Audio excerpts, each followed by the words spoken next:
Olá, seja bem-vindo aqui à nossa aula sobre a nossa série sobre desenvolvimento de projetos e novos produtos.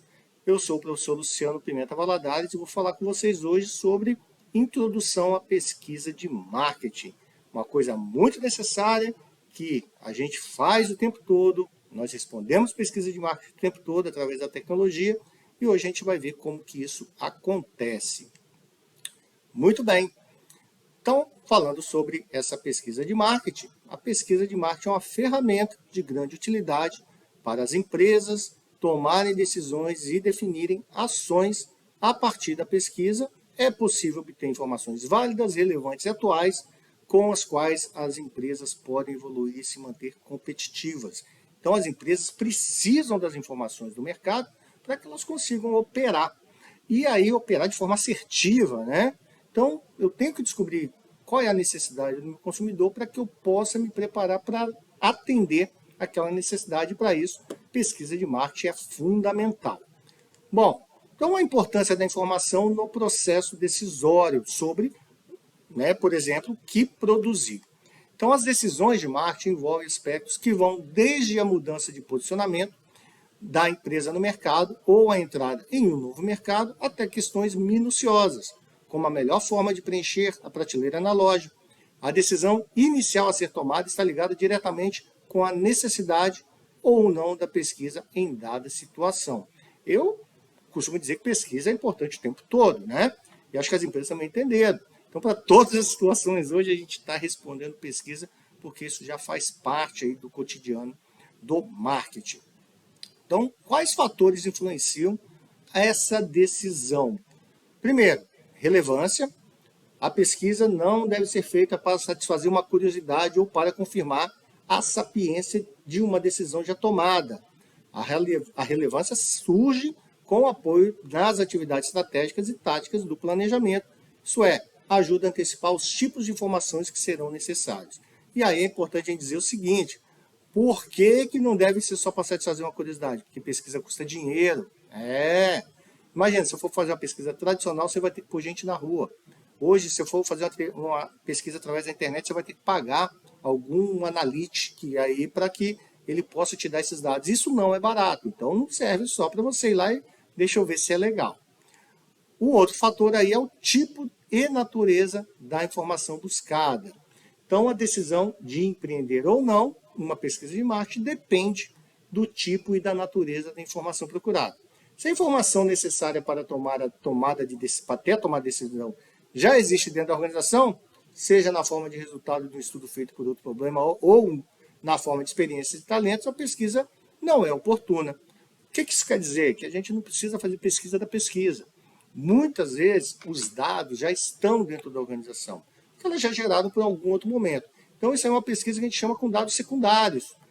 Não foi feito para aquilo, mas através desses dados eu posso utilizar para responder uma pergunta, a pergunta da pesquisa. E cá entre nós, lógico, isso é muito mais barato que a pesquisa, a coleta de dados já está pronta.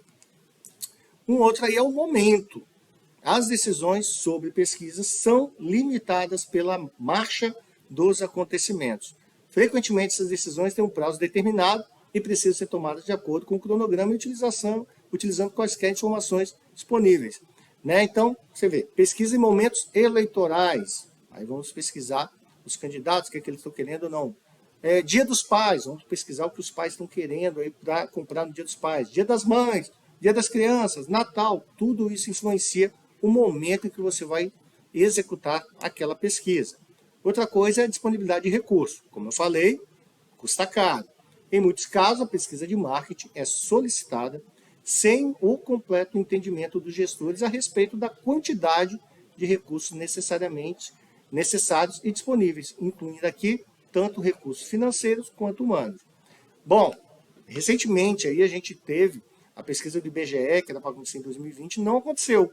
Por quê? O governo alegou, diante da pandemia, que estava empreendendo os recursos necessários para fazer outra coisa. Embora seja importante fazer a pesquisa, ela custa caro. E naquele momento entendeu-se que não era oportuno fazer. E aí agora está se fazendo a pesquisa em 2022 sobre a pesquisa do IBGE.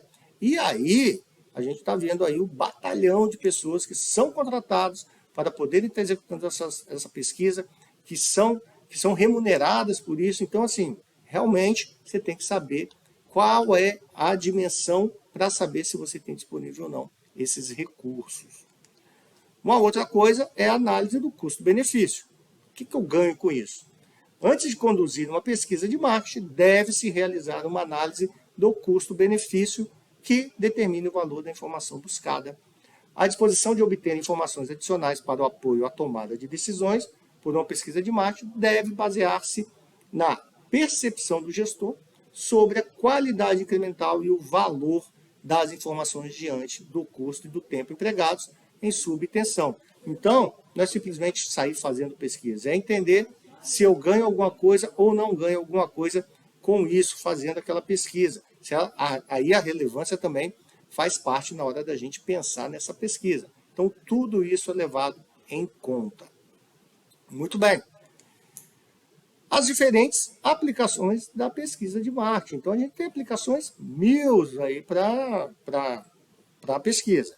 Então, as pesquisas podem ser realizadas com diferentes objetivos e, nesse sentido, Lacazes, em 2009, comenta que, no campo do marketing, pode ser realizado diferentes tipos de pesquisa. Quais são esses tipos de pesquisa, então? Então, nós temos pesquisas relacionadas ao produto, o que produzir, como produzir, que cor tem que ser esse produto, muitas vezes. E aí, aceitação de novos produtos, pesquisa sobre marcas e pesquisa sobre embalagens também. Pesquisas relacionadas à propaganda, pesquisa de mídia, estudos de eficácia da propaganda e pesquisa motivacional também são algumas que se tem. Temos aí pesquisa de vendas de mercadoria, de mercados, né? Vendas e de mercados. Ou seja, análise de participação de mercado, análise de vendas, medida do potencial de novos produtos. Temos também pesquisa sobre distribuição, estudos sobre canais de distribuição, como é que eu coloco isso lá para o meu cliente. Estudos sobre localização de fábricas, onde fica melhor para o custo-benefício poder atender o meu cliente. E estudos sobre localização de armazéns, onde é que eu devo colocar os meus armazéns para que ele possa ser melhor atender às necessidades dos meus clientes, às vezes de velocidade de entrega de determinado produto. Então tem muitas aplicações. Longe de esgotar isso, pode ter pesquisa para vários tipos de aplicações. Algumas das situações que levam uma empresa a fazer pesquisa. Então a gente tem, primeiro, saber qual é a faixa etária e a classe social de seus consumidores. Então, eu posso querer saber aquele meu produto, para quem que eu entrego, onde que estão essas pessoas? Eu preciso saber qual é a faixa deles. Identificar no mercado quais são os principais concorrentes diretos, avaliar a satisfação em relação aos serviços prestados, identificar a melhor política de remuneração para a sua equipe de vendas, conhecer qual é a sua imagem no local onde está inserida e também verificar a aceitação dos clientes após a alteração de quantidade na embalagem de seus produtos. Eu costumo dizer o seguinte, isso aí aconteceu com um biscoito Bono. Eu, quando estava lá fazendo meu curso técnico, vinha 20 biscoitinhos Bono, a gente sabia exatamente, comprava, era legal. Hoje, se vier uns 14, 15 é muito, ou seja, como é que o cliente aceitou isso aí, tá? Eu não aceitei com bons olhos, não. Mas isso aí, eles pesquisaram como é que ia ser essa aceitabilidade, ou se eu manter a quantidade de 20 biscoitinhos, quanto que vai custar esse Bono, se o cliente está sem de pagar. Então, resolveram reduzir aí para melhorar o preço. E para isso, a gente tem aí, então, as fases do processo de decisão de compra do cliente, tá? Que é importante. Já que eu faço pesquisa para saber o que ele quer, eu preciso saber como é que isso acontece para o cliente. Então, na figura aí, que está ao lado aí, é apresentada a situação em que a pesquisa é importante no diagnóstico de compra do público-alvo. Ou seja, em que se busca entender como esse público procede em diversas fases do processo de decisão de compras. Então, pegando aqui o meu apontador laser aqui, para a gente poder acompanhar, eu tenho aqui, primeiro, reconhecimento da necessidade do cliente. Depois, ou melhor, o cliente, ele reconhece que tem uma necessidade, depois ele procura informações sobre aquilo, depois ele faz avaliação de alternativas, depois escolha do produto ou serviço, e aí ele faz uma avaliação do compra. Eu costumo dizer que isso aqui é igual um casamento, Primeiro, né? A gente reconhece que precisa ali daquela alma gêmea, né? Daquela pessoa. Depois a gente, quando encontra essa pessoa, a gente procura informações sobre ela, né? Hoje em dia a galera vai no Instagram para saber tudo sobre a pessoa amada. Depois, né? Faz a avaliação de alternativa, faz. Tem uma pessoa A, pessoa B, pessoa C e por aí vai. Depois a gente, não, é essa pessoa aqui que eu quero que me acompanhe pro resto da minha vida. E aí, você faz a avaliação de como foi o casamento. No meu caso, eu fiz isso aí, deu certinho, tá perfeito. Estou casado aí já há 17 anos, feliz da vida. Então, você tem que fazer pesquisa? Nós fazemos pesquisa amorosa, tá? Todo mundo faz, tá? Não fica você aí com melindre, você faz também. Todo mundo faz isso aí. Bom, processo de decisão de compras e soluções. Então, o processo de decisão de compra, a partir dos tipos de soluções de compra, isto é, a solução rotineira, limitada e externa. Então, a gente tem aqui, ó, pegando de novo aqui, ó, solução rotineira, solução limitada, solução extensa. Eu falei externa, né? Extensa. Então, ó, produtos de baixo custo, produtos mais caros. Compra frequente, compra menos frequente. Baixo envolvimento na solução rotineira, alto envolvimento quando é uma solução extensa, né? Por exemplo, comprar um apartamento. Pouca procura, marcas e tempo de compra. No outro, intensa procura, marcas e tempo de compra. Então, esse é o processo aí que a gente diz de decisões e de compra de soluções. Então, logicamente, um produto que é mais corriqueiro, dia a dia, a gente tem menos envolvimento na hora de comprar do que um produto aí que a gente vai levar aí o resto da vida, como pode ser a compra de uma moradia. Bom, componentes da atitude, então. As atitudes podem ser definidas como estados mentais que permitem a percepção e a avaliação do ambiente pelos indivíduos e determinam as respostas em relação a eles. Essas atitudes podem estar relacionadas às pessoas, produtos, marcas, ideias, organizações e etc. E essas atitudes, né, ela vem aqui, ó. A gente tem a questão do cognitivo, conhecimento, lembrança de atitudes e características, opinião, julgamento, nessas atitudes que o cliente vai ter. Tem a questão afetiva, emoções e sentimentos em relação ao objeto, representação, representa ou gosta, não gosta, se favorável ou desfavorável. O afetivo é legal, né? Tem coisa que a gente...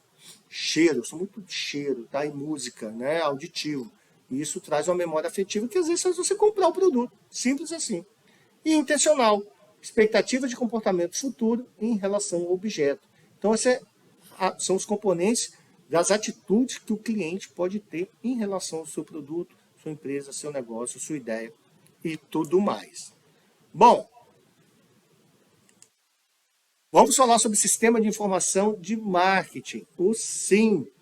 Bem, o sistema de informação de marketing, chamado SIM, pode ser definido como recurso humano e tecnológico da empresa envolvido de forma sistemática na coleta, qualificação, análise, disseminação e arquivo de informações relevantes às decisões de marketing. Bom, representação do sistema de informação de marketing. Então a gente tem essa figura aí, ó, né? A gente vê, caramba, que monte de coisa é essa. Então a gente tem aqui o gerente de marketing, temos análise, planejamento, implementação, organização e controle. Ligado à análise, a gente tem aqui a identificação das informações necessárias na hora de a gente colocar o nosso produto aí no mercado. Do outro lado, a gente tem o controle, distribuição das informações.